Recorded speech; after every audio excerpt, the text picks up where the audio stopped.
இத்தனை வருடம் இல்லாத அரசியல் சார்ந்த தலைவர்களை தாண்டி இந்த ஒரு நபரிடம் முடியும் என்று சொல்றீங்கல்ல, அந்த கான்ஃபிடன்ஸ் நீங்களே சொல்லியிருக்கிறீங்கள். அதற்குரிய பதிலை ஜாம்பவான்களை பார்த்திருக்கிறீர்கள் என்று.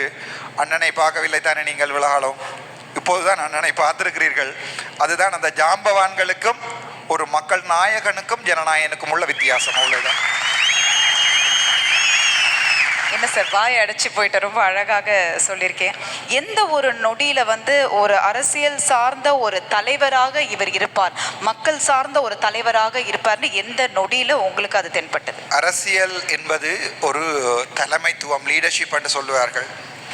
இந்த தலைமைத்துவத்தினுடைய மிகப்பெரிய பண்பு தான் மன்னிப்பது, forgiveness.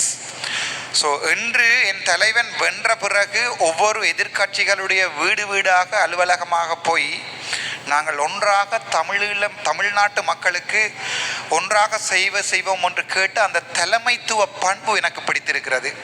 இன்று வரை யாரையுமே கேவலமான வார்த்தைகளால் விமர்சிக்காத அந்த பண்பு எனக்கு பிடித்திருக்கிறது. வாழ்ந்த சுகபோக வாழ்க்கைகளை எல்லாம் உதறி தள்ளிவிட்டு மக்களுக்காக சேவை செய்யணும் என்று நினைத்து அந்த தலைமை பண்பு பிரித்திருக்கிறது. அது ஜாம்பவான்களிடம் இல்லை, அண்ணனிடம் இருக்கிறது. அவ்வளவுதான் வித்தியாசம். ஓகே.